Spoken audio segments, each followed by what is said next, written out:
Construção civil, indústria de bebida. E sempre eu tive, e parte do tempo eu dava aulas, mas eu não tinha formação na educação. Então, em 2018, eu ingressei no curso de pedagogia e o ano passado também finalizei a minha segunda graduação em pedagogia. E eu sempre tive um sonho, desde a adolescência, de passar um tempo fora do país, de ter um contato com outra cultura. Isso é uma coisa minha desde adolescente. E a vida foi acontecendo e esse sonho ficou engavetado. Acho que foi dormindo um certo tempo. Por conta da minha profissão do secretariado executivo, comecei a estudar inglês, ainda adulta, então foi uma dificuldade maior para dominar o idioma. Naquela época, eu tinha um bebê, que era o Caio, estava casada, então foi realmente bem desafiante. E vinha naquele processo do típico aluno de inglês adulto. Começa numa escola, vai para outra, não finaliza. 2019, eu tive um start, falei, poxa, quando eu vou parar de dizer que o meu inglês é intermediário? Isso é uma coisa que me incomodava. E aí eu comecei a estudar, a ter aulas particulares, e aí eu percebi que isso me ajudava mais, não porque eu tinha alguma inibição, algum problema de aula em grupo, mas sim porque a dedicação do professor é maior, né?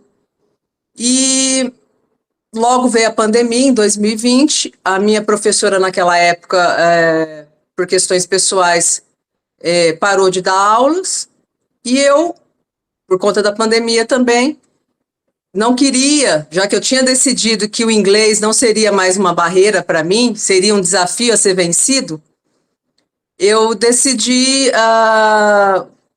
me inscrever numa plataforma para você praticar inglês com estrangeiros. E foi muito interessante porque, por uma obra do acaso, os indianos eram as pessoas que mais se conectavam comigo nesse aplicativo para praticar inglês. E eu comecei o contato com eles, eu lembro isso muito nitidamente, no dia 9 de março. Ou seja, foi uma semana antes do primeiro lockdown geral da Índia. Você imagina, né? Hoje a Índia ultrapassou a China em número de população. Você, de um dia da noite para o dia, você falar assim, olha, os trens vão parar daqui a algumas horas, você não vai poder sair de casa. Então, foi um caos. Enfim, e aí praticando o inglês, tendo mais contato com a cultura indiana, eu percebi que tudo que eu fazia aqui no Brasil, de forma inconsciente, estava relacionado de alguma maneira com a Índia. As minhas práticas espirituais, os mantras, a minha alimentação, a minha área de interesse, que eu estudo plantas medicinais. Então, a Índia tem uma filosofia milenar que é a Ayurveda, que um dos braços da Ayurveda estuda plantas medicinais e uso delas para um tratamento de algumas doenças ou para melhorar o sistema imunológico, enfim. Isso aconteceu em março. Quando foi em maio, eu falei, eu vou para a Índia, eu vou realizar esse sonho. E não tinha nenhuma perspectiva financeira, nada. E aí eu comecei, nesse mesmo ano eu comecei as aulas com o Orlando e foi muito interessante porque eu dividi esse sonho com ele. E ele desenvolvia as aulas, que foi um carinho tão lindo que ele fez para mim, e eu falo que ele é meu muso inspirador em vários aspectos. Ele desenvolvia as aulas com conteúdo relacionado à Índia. Então, era uma maneira de me incentivar a estudar, e de me interessar. E eu comecei a pensar comigo, as fronteiras estão fechadas, eu não tenho nenhuma perspectiva de ir para lá, eu não sei quando, mas o que eu posso fazer aqui e agora, com as condições que eu tenho, para que eu possa ir para a Índia daqui a um tempo? Então, me dediquei às aulas de inglês, comecei a estudar sobre a cultura do país, ingressei numa plataforma de trabalhos voluntários que conectam isso em todo o mundo, voluntários com instituições em outros países, que é o Worldpackers. Eu super indico, funciona muito bem. E para nosso orgulho, é uma plataforma brasileira. Então, até por isso eu escolhi essa plataforma. E aí, paguei, sem ter uma perspectiva de viagem. Só que, a partir daquele momento, eu já estava em contato com os possíveis anfitriões que me receberiam na Índia.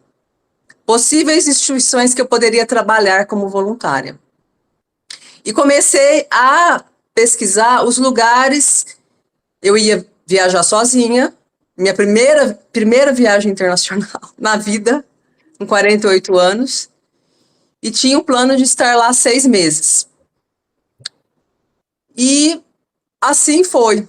Então, quais os passos eu poderia fazer? Eu não tinha passaporte, então falei, vou tirar o passaporte.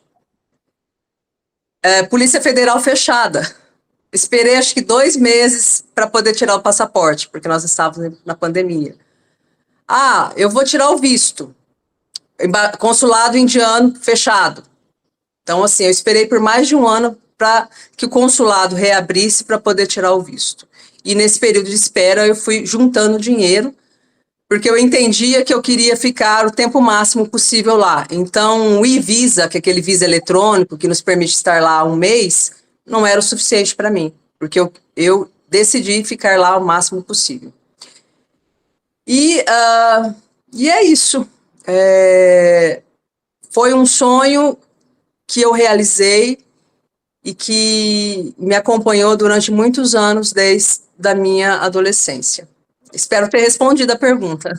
Legal, não, foi muito bacana, assim, de uma forma resumida, né? Porque esse processo foi muito mais longo, né? Muito mais penoso esperar, aquela ansiedade, aquela incerteza da pandemia, né? Mas, dando sequência nisso, eu já quero emendar logo uma outra pergunta para a gente ter o pique, né? Uma das coisas que você me contou, eu lembro bem, é que você ficou em casa de famílias, né? Famílias muito humildes, né? Inclusive, quando você chegou, a primeira família, me parece, que te acolheu lá, você chegou, você não estava muito bem, né? Você ficou um pouco doente durante alguns dias, né? Conta para a gente como que foi essa experiência de você viver com famílias indianas e principalmente fragilizada por todo esse impacto da mudança de país, cultura diferente, você um pouco doente ainda. Como que foi essa experiência? Bom, primeiramente eu cheguei em janeiro deste ano em Delhi, né, que é a capital da Índia. Lá era o inverno, o pico do inverno, então eu saí daqui no Brasil com temperaturas batendo os 40 graus aqui em Ribeirão e cheguei lá com temperaturas de 10 graus. Fiquei um pouco mais de uma semana em Delhi, tinha amigos lá, mas até nesse período eu estava em hotéis. Fui muito bem recebida, conheci Delhi, me apaixonei por Delhi, uma belíssima cidade, com problemas como toda grande cidade, como São Paulo, como Rio de Janeiro, e sim com pontos muito bonitos também. E depois disso eu fui para Varanasi, que é a cidade sagrada para os hindus, o rio Ganges nasce lá, e cheguei lá com temperaturas de 5 graus. E todo esse processo da viagem foi quase, né, foram mais de 20 horas para até chegar em Delhi. Essa 1 semana que eu passei de adaptação na Índia, em Delhi, também tem a questão de poluição, a comida, não que a comida de lá fosse ruim, só que todo o processo anterior à viagem deixou a minha saúde fragilizada. Então, eu não conseguia me alimentar muito bem. E chegando nessa casa dessa família indiana, que eu falo que é minha família lá, eu tenho uma mãe indiana que eu amo de paixão. e fiquei realmente muito gripada. E eles foram de um carinho extremo comigo. Eu lembro que a minha mãe indiana, ela falava assim para a nora dela, olha, faça comida, mas ponha menos pimenta. Então, ela estava mudando a rotina dela, né? Obviamente, eu estando lá, já mudaria a rotina deles, mas a forma como eles se alimentavam, para que eu não sofresse tanto impacto. E eles me davam remédio, e eles preparavam sopinhas, caldos para mim. O indiano, ele, em alguns aspectos, ele é bem parecido com o brasileiro. É um povo muito alegre, é um povo muito leve, são muito cordiais e extremamente amorosos. Então, realmente, eu fui muito bem recebida lá. E com relação à cultura, o que mais me chamou a atenção, no caso, como eu convivi com famílias e lá no norte da Índia, que foi o primeiro lugar que eu estive, como também no sul da Índia, o indiano ele tem com ele 3 princípios, isso principalmente para o hindu, que a maior parte da população é da religião hindu, que é Deus em primeiro lugar, os pais em segundo lugar e os hóspedes em terceiro lugar. Então lá, nós éramos, eu falo nós porque eu também estava em companhia de outros voluntários estrangeiros, muito bem tratados, porque para eles era é uma honra receber hóspedes e principalmente receber estrangeiros. Então, eles são extremamente receptivos. E o que eu percebi na família, eles respeitam muito os mais velhos, eles têm um grande respeito pelos pais, pelos mais velhos, pelos avós, são extremamente amorosos e cuidadosos com as crianças. Eu falo assim, eu costumo falar que eles são até muito super protetores. Então, e todo mundo trabalha, todo mundo divide as coisas, são muito respeitosos. Eu tenho isso, ficou muito claro. Eu fiquei com essa família no norte, depois eu tive oportunidade de ficar com outras famílias no sul da Índia e observei a mesma condição. Legal, Adriana. Eu estou vendo aqui que a Inês pediu para falar alguma coisa, não é isso, Inês? Não. Não. Vou deixar para o final. Obrigada. Exatamente. Por isso que eu quis saber, talvez se tivesse acontecido alguma coisa, no final a gente faz aquele show de perguntas, né? Não sei se vamos dizer. Tá. Então tá bom, Inês. Nada. Então, Adriana, aproveitando, você falou de família, de valores, né? Então, a gente vê que a estrutura e a maneira como as famílias vivem deve ter algumas semelhanças com a nossa cultura brasileira, mas também muitas diferenças, né? E fazendo uma conexão com o trabalho voluntário que você fez, a maioria dos lugares onde você trabalhou eram escolas, instituições para educação, certo? Sim. E você teve uma conexão muito intensa com crianças indianas, tá? Sim. Quer dizer, isso tem tudo a ver com você, o seu DNA, a sua formação pedagoga, né? Você podia contar para a gente um pouco como que foi essa sua relação com as crianças e as escolas lá na Índia? Sim.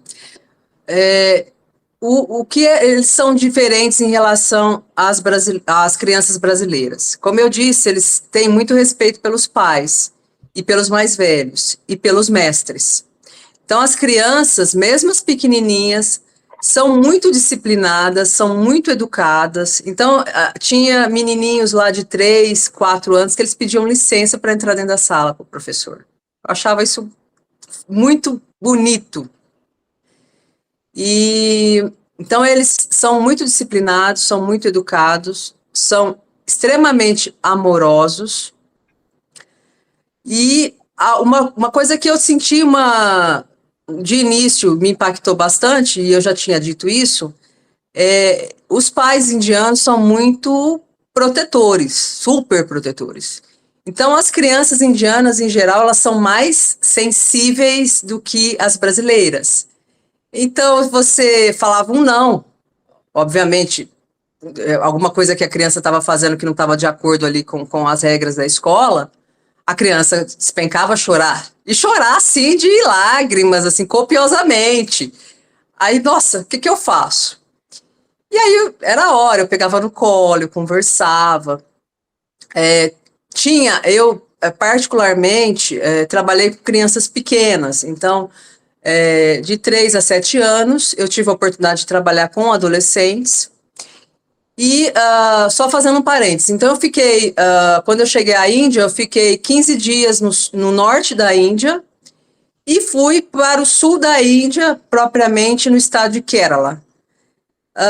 Porque eu escolhi esse estado, só para contextualizar essa questão da escola, tá? E onde eu estava. Kerala é um estado que foi... o sistema político dele foi baseado no comunismo, então ele é muito diferente dos outros estados indianos. É o estado mais desenvolvido em termos de índice humanos da Índia. Então, 97% da população de lá é alfabetizada. E eles têm uma educação bilíngue. O indiano mediano lá que vai para a faculdade, ele fala 4 idiomas, no mínimo. A língua materna, o hindi, que é língua oficial, o inglês, que é a segunda língua oficial, e às vezes o idioma onde ele está trabalhando. Então, o mediano, que tem condições de estudar 4 idiomas. Então, nesse estado, era uma região próspera do país. E eu tive condições de trabalhar numa ONG, com crianças que eram abandonadas, com idosos, com pacientes psiquiátricos, mas nessa oportunidade eu trabalhei mais com adolescentes e com adultos. E outra oportunidade com crianças na faixa etária de 3 a 7 anos. E aí tinha dificuldade do idioma, porque elas estavam sendo alfabetizadas nos 2 idiomas. No deles, que não é o hindi, que é o Malalayan, que é uma língua e isso tem uma outra barreira também na Índia, às vezes as pessoas encontram isso. Em geral, todos falam inglês, principalmente os mais jovens, mas cada estado indiano tem um idioma diferente. Diferente do português nosso, que tem as diferenças de acentos. São regionalismos, né? Regionalismo, a gente tem um regionalismo aqui, mas todos falamos português. Lá não, cada estado tem sua língua própria. Então eu tinha uma dificuldade, porque eram crianças que estavam sendo alfabetizadas. Então qual que era a linguagem que eu falava com eles? O do cuidado. Então eu aprendi algumas palavras de comando na língua deles, o não, o sim, água, vamos lá. Falavam inglês, eles entendiam também um pouco de inglês. Só que a minha linguagem realmente com eles era do carinho, era do acolhimento, eu pegava eles no colo, eu ficava na escola com eles até o último momento que o pai vinha buscar, então eu tinha um horário para sair, eu poderia sair quando terminasse as aulas, mas eu entendia que aquele momento era um momento de estar em particular com cada criança, então de conhecer melhor a criança. E isso, gente, foi a melhor decisão que eu tive, porque, embora meu inglês não fosse mais intermediário, eu não tinha condições de dar aula de inglês. Então, eu pensava comigo, nossa, como eu posso ser uma contribuição para essas crianças? Então, eu vou ser a melhor professora em termos de cuidado. Então, eu era aquela professora que a criança estava chorando, eu ia lá, dava o colo. Que a criança estava triste, eu ia lá conversar. Então, foi essa troca. Só que essa questão deles serem super protegidos, eles tinham essa questão de ser muito sensíveis, de chorar facilmente. Então, essa foi uma dificuldade que eu encontrei. A língua, mas que eu consegui vencer através desse pensamento de cuidar das crianças e como eu poderia ser uma contribuição para elas. Ô, Adriana, que experiência marcante, né? Muito difícil o fato de eu ter também vivido em alguns lugares diferentes fora do Brasil, eu tenho uma ideia das dificuldades que você passou, né? A questão da comunicação, ela é fantástica, né? Muitas experiências que você tem. Então, resumindo, vamos tentar fazer um apanhado de tudo que você compartilhou com a gente da seguinte forma. O que você aprendeu nesses 6 meses, que você vai carregar para a sua vida e que você pode compartilhar com a gente, para, quem sabe, nos ajudar também a ter uma visão um pouco diferente em termos de comunicação, compartilhamento e viver em comum com as pessoas. O que é que você aprendeu e como você pode compartilhar isso com a gente? Eu vou falar o seguinte, os sonhos, eu gosto muito dessa frase, né? Os sonhos não envelhecem. Então, eu tinha um sonho que era ficar um tempo fora do país, eu não imaginava que fosse a Índia, e eu não escolhi a Índia me escolheu e eu aceitei o convite. Então, seja lá o que esteja te convidando, que desperte paixão na sua vida, ouça esse chamado e faça. Só isso. O que eu aprendi com essa experiência, que eu vou levar para a vida inteira, eu penso, é que nós somos humanos, independentes de falar inglês, hindi, português, e que todos nós temos as mesmas necessidades de atenção, de afeto, as necessidades básicas. Todos nós temos as mesmas dificuldades, os medos. E o povo indiano me ensinou muito essa questão, assim, do coletivo. Porque eles têm muito essa coisa... Eles passam dificuldades? Passam. Eu, felizmente, estava numa região próspera. Mas o norte da Índia é realmente mais pobre. Só que eles passam dificuldades juntos, sabe? Então, isso foi o maior aprendizado no sentido de que o amor vence barreiras. A minha mãe indiana, que me acolheu, que cuidou de mim quando eu fiquei doente lá, ela entendia inglês, mas ela não falava inglês, mas nós nos comunicávamos, e a linguagem que nós nos comunicávamos era do amor, porque ela cuidava de mim. E o indiano, ele tem uma coisa que, quando ele te pergunta, você comeu? Porque quando você vai para a Índia, eles perguntam todo tempo, você comeu? É uma maneira deles demonstrarem que eles gostam de você e que estão preocupados com o seu bem-estar. Então, assim, a Índia me escolheu, eu atendi esse chamado, e eu penso que...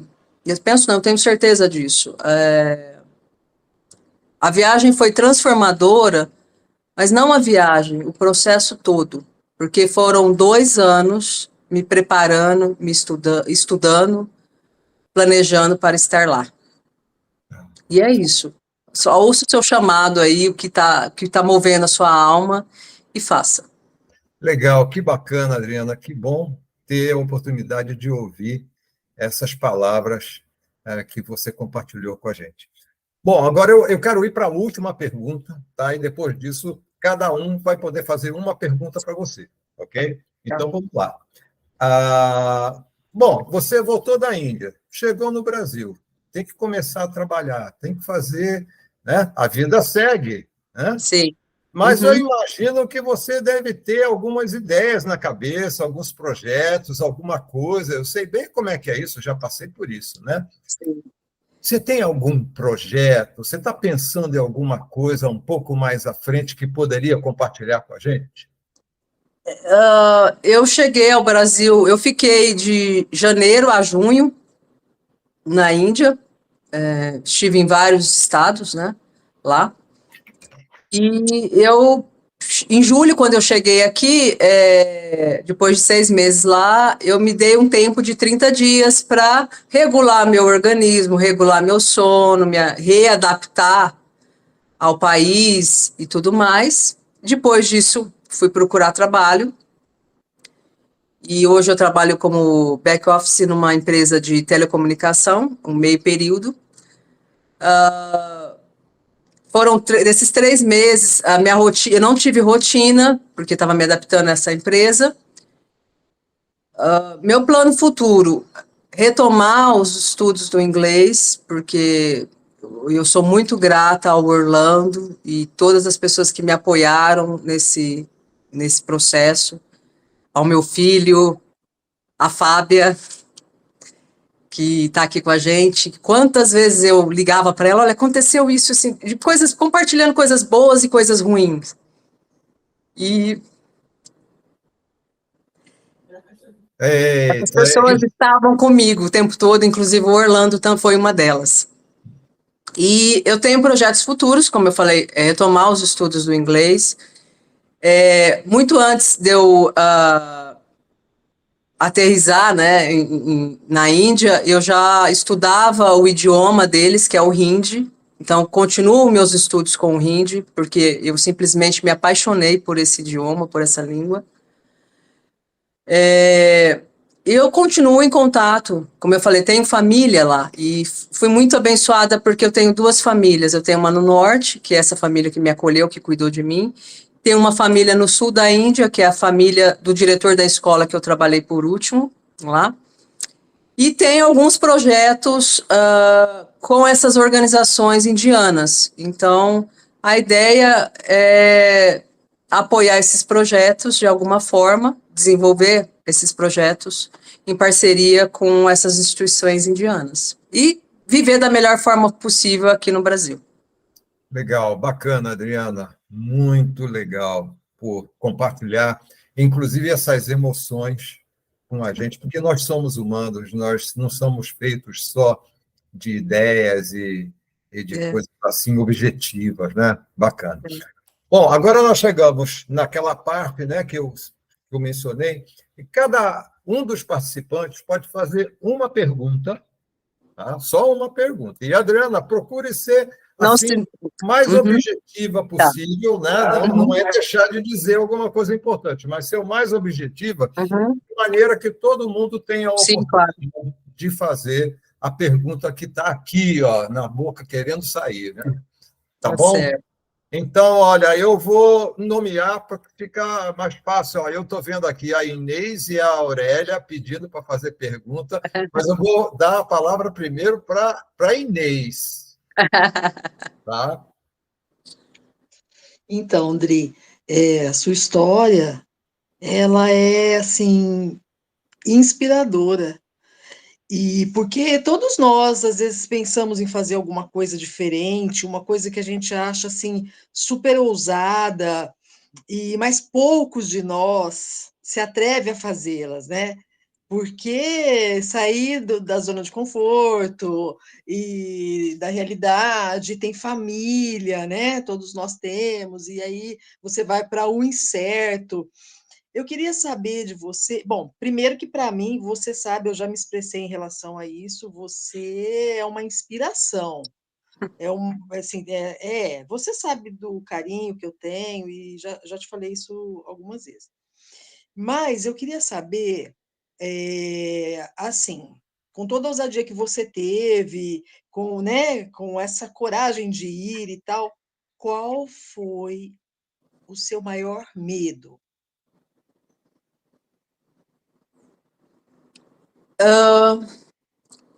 Como eu tive um tempo de preparação, que foram 2 anos, eu não tive medo, tá? Mas eu vou te falar, a única situação, eu rapidamente vou dizer uma situação que eu tive um certo medo lá, que foi quando eu já estava embarcando para o Brasil. Meus amigos indianos falaram para mim, não pegue táxi aqui. Eu estava em Delhi. E cansada, não sei, alguém me abordou no aeroporto, porque eu estava no terminal de voos domésticos e tinha que ir para o terminal de voo internacional. Então, eu vou citar uma situação que me deu medo, tá? E eu tinha que pegar, meu voo no terminal internacional e tinha que me deslocar de lá. E lá tem metrô, tem Uber, enfim. Mas alguém do aeroporto se identificou como funcionário do aeroporto e me colocou dentro de um táxi. E aí eu achei estranho, porque o taxista fingiu, né, que estava ligando na companhia aérea E eu já tinha, era o 8º ou 9º aeroporto indiano que eu havia estado. Então, Delhi, eu estive no aeroporto várias vezes. E ele me passou o telefone e falou: olha, é o rapaz da companhia aérea. O meu era, acho que umas 11 horas da noite, o meu voo ia sair 4 horas da manhã. E a pessoa se identificou como funcionário da companhia e falou: olha, senhora, a senhora não pode acessar o aeroporto agora, a senhora tem que ir para um hotel. Eu falei: como? Falei: não, você me leva para o aeroporto agora. Falei, como desliguei a ligação, falei: você me leva para o aeroporto agora. Eu não estou sozinha aqui, Deli, eu tenho amigos aqui. Estou compartilhando a minha localização com os meus amigos. E eu tenho amigos na polícia de Kerala. E era verdade, não era mentira. Mas naquele momento, fiquei assim, em pânico. Porque eu nunca tinha, em 6 meses, eu nunca tinha vivido uma situação daquela. E graças a Deus, tive presença de espírito, consegui contornar a situação e ele me deixou no aeroporto e eu entrei no aeroporto e fiquei esperando o voo lá até as 4 horas da manhã. Então, foi a única situação. A maior parte do tempo eu estava em vilas, que são cidades do interior da Índia. Então, qualquer cidade grande, São Paulo, Rio de Janeiro, Delhi, você tem que ter os cuidados redobrados. E eu, de alguma forma, não me atentei a isso.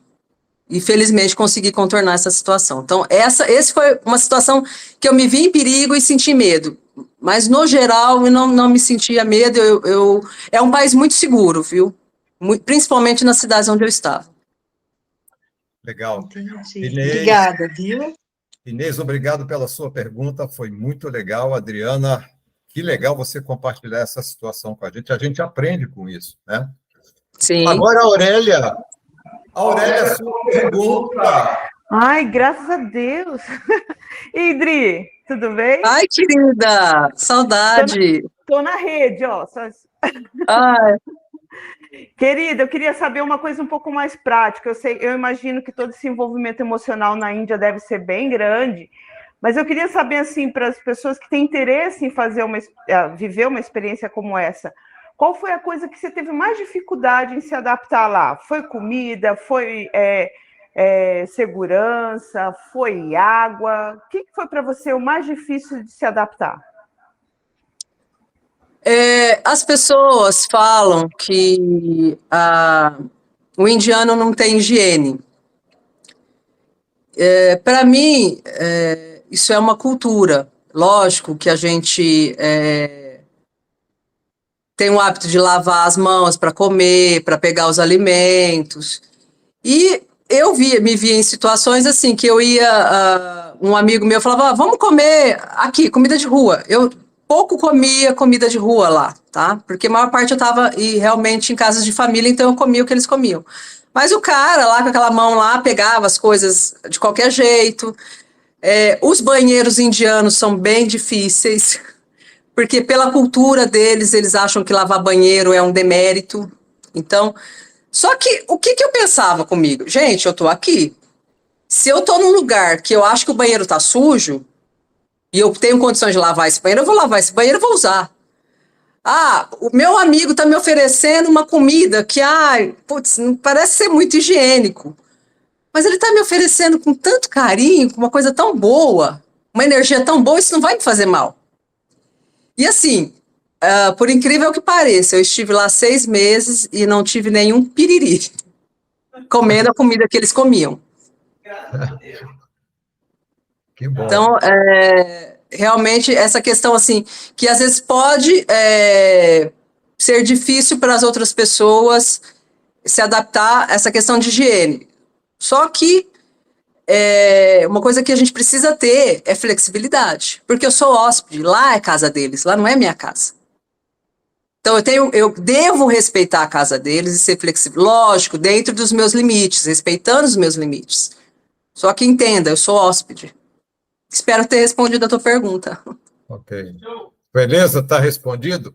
Agora eu estou vendo aqui, o Célio pediu também a palavra. Oi, Célio. Que bom que Oi, você está pessoal. aqui com a gente. Vamos lá, a sua pergunta, Célio. Que Olá, bacana. Célio. Prazer conhecê-la. Foi muito bacana ouvir aí Igualmente.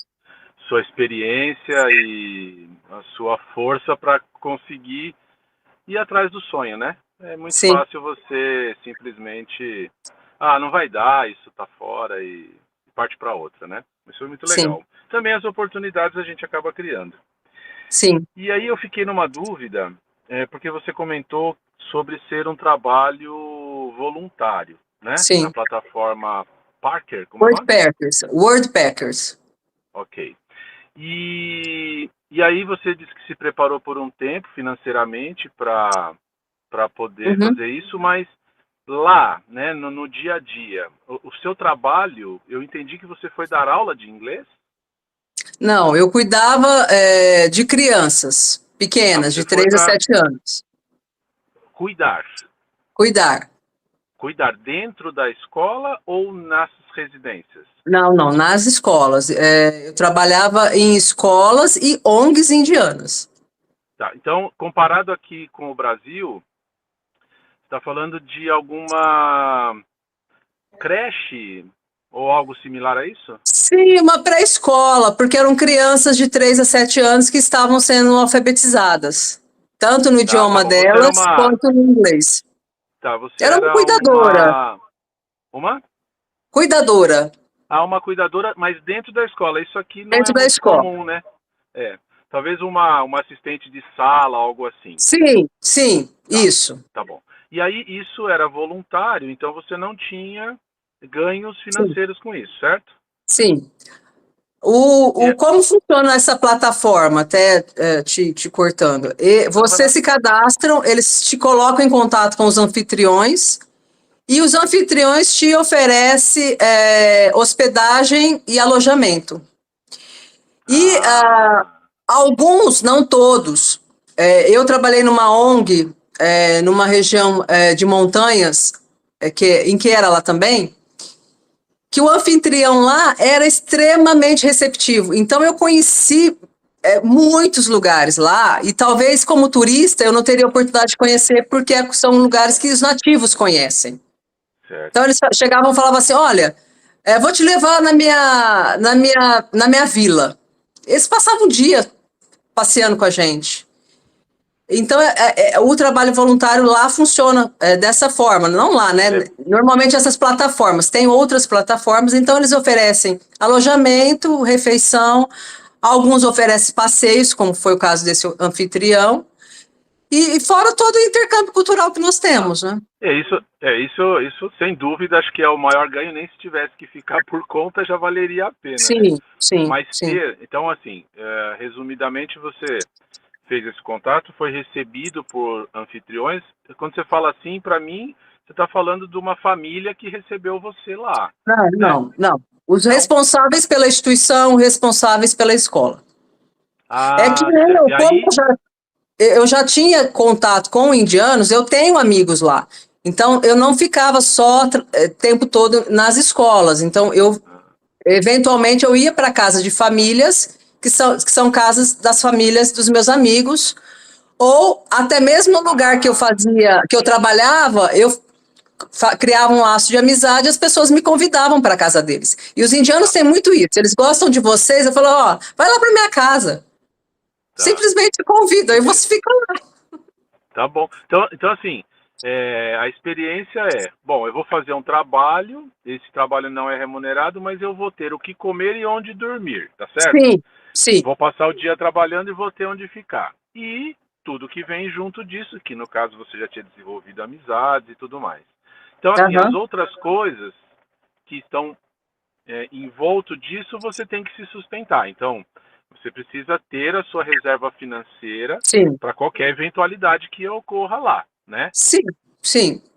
Como qualquer viagem internacional, seguro de saúde, passagens, os passeios que eu queria fazer eram por minha conta. Entendi. Então, realmente, a gente tem que ter um planejamento financeiro para isso. Fora esse prazer todo que você sentiu de trabalhar, mas a carga de trabalho é grande lá, não só para quem é voluntário, mas em geral? Eles são muito mais tranquilos do que nós. Como eu falei, eu tive a sorte de estarem... eles falam vilas, que são cidades do interior da Índia, mas com população em torno aqui, semelhantes ao número de habitantes de Ribeirão. São vilas no sentido que são pequenas em relação às cidades grandes. Uma vila de 600 mil, 800 mil, a gente fala sério. Mas eram vilas. Então, assim, o tempo lá passa bem diferente. Eu começava a trabalhar às 9h30 e encerrava o expediente às 3h30. Porque... e eles são muito assim, respeitam essa questão de horário e tal. Bacana. Muito obrigado, Adriana. Foi um prazer. Obrigada pela tua participação, viu?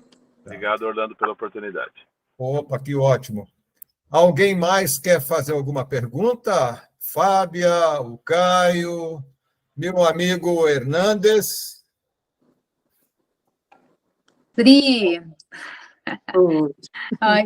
obrigada pelo convite, né, Orlando, Adriana, a gente está aqui com vocês. Eu queria perguntar assim, quanto tempo levou para você fazer a mudança, assim, na sua cabeça, na sua mente, assim, lá, e quando você voltou para cá também, seu mindset, assim, porque tem uma hora que se dá a virada de chave, né, no teu cérebro, assim, mesmo quando o idioma é diferente, pessoas diferentes, lugares diferentes. Quanto tempo demorou para você virar essa chave assim lá? E depois quando você voltou também, porque também tem é mais fácil, né? Porque é a cultura brasileira, mas ainda tem um tempo de você. Sim. Como eu já havia me preparado para estar lá, obviamente teve um choque cultural, mas não foi tão impactante, porque eu já tinha me preparado para estar lá.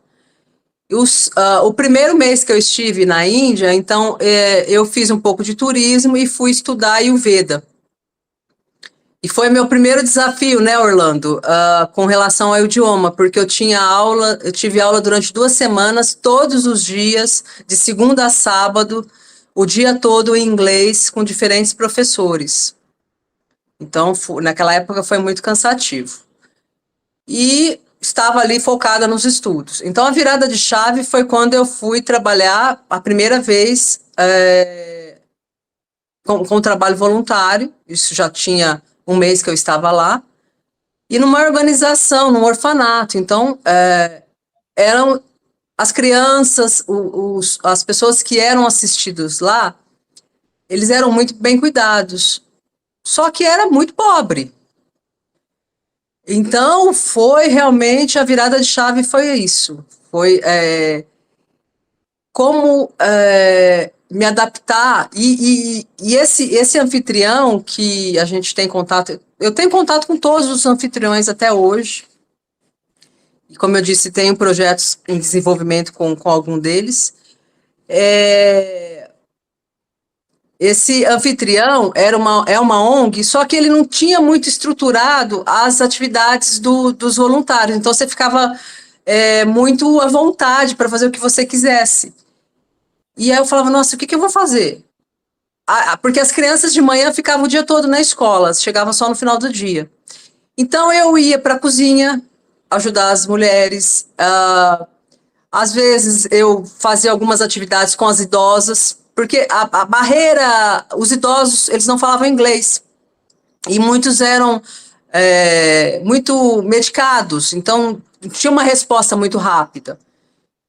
E então, para mim, a virada de chave foi quando eu fui trabalhar nessa instituição, fiquei lá por 1 mês e tive que me adaptar à rotina. 7 horas da noite fechava o portão do alojamento das mulheres e eu não tinha para onde sair, ficava ali.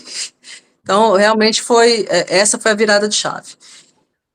E quando eu voltei ao Brasil, eu digo que a minha adaptação aqui foi mais difícil de quando eu cheguei à Índia, porque eu sentia falta, ainda sinto muito da comida e dos meus amigos, de tudo que eu vivi lá. Só que eu penso, eu estou no Brasil e essa é a minha condição agora. Então, o que eu posso fazer para estar bem aqui? E tenho feito movimentos para isso. Espero ter respondido a tua pergunta. Legal, Fábio, obrigado pela sua pergunta. Adriana, obrigado também por responder. O Caio está querendo fazer uma pergunta. E, Caio, vou pedir para você fazer uma pergunta bem objetiva. Adriana, eu vou responder bem objetiva. Exatamente, porque o nosso tempo já está quase, sim. Já está quase acabando, tá? Pode falar tranquilo, Caio, mas vai direto ao ponto. Eu também, eu vou direto ao ponto. Bom dia para todo mundo, né? Valeu. Queria parabenizar o Orlando, né, pelo evento muito legal. Essa questão de trocar experiências é uma coisa bem importante. Parabenizar minha mãe também, né, pela viagem, pela coragem de ter encarado aí esse mundo aí diferente, né, que é o lado oriental do planeta. Bom, minha pergunta, para ser mais objetiva, eu queria saber da minha mãe como que funciona, né, em si essa plataforma Worldpackers, né, porque tem muita gente que ainda não conhece, sobre questão de como funciona o contato com as instituições e também se ela oferece alguma rede de apoio, né, porque é um mundo muito diferente, então, para saber se tem essa segurança ou não, para saber com quem que você vai estar lidando, né. Sim, a Worldpackers, ela tem uma plataforma, ela tem um site, então você paga uma inscrição, que é anual, e aí dentro dessa plataforma, dentro do site deles, tem o e-mail de contato e um pouco da história da escola ou do trabalho que você vai executar, o que a instituição oferece, o que ela espera de você. Tem sim, tem um suporte. Eu, felizmente, não precisei, não tive grandes problemas com os meus anfitriões, mas tem um suporte no sentido de você ter algum problema, eles te darem o suporte, te realocarem para outro lugar, pagar um hostel. Esse suporte eles têm alguns tem seguro, então funciona dessa forma. E eu super recomendo. Eu não precisei de suporte, mas sei que tem. Ah, legal. Caio, muito obrigado pela tua pergunta, muito objetiva, muito legal mesmo. Adriana também, obrigado por compartilhar essa experiência.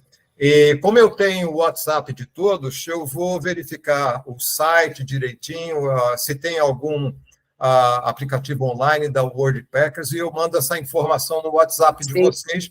Se alguém tiver curiosidade de conhecer, eu acho que é uma maneira de ajudar vocês a conhecerem também essa plataforma. Bem, pessoal, o papo está muito gostoso, mas nós estamos chegando ao final e eu queria fazer alguns agradecimentos, né? Primeiramente, a Adriana, por ter topado assim, falar sobre essa experiência maravilhosa que ela teve, né? E agradecer a todos que participaram também desse evento, com a presença de vocês, e com as perguntas também.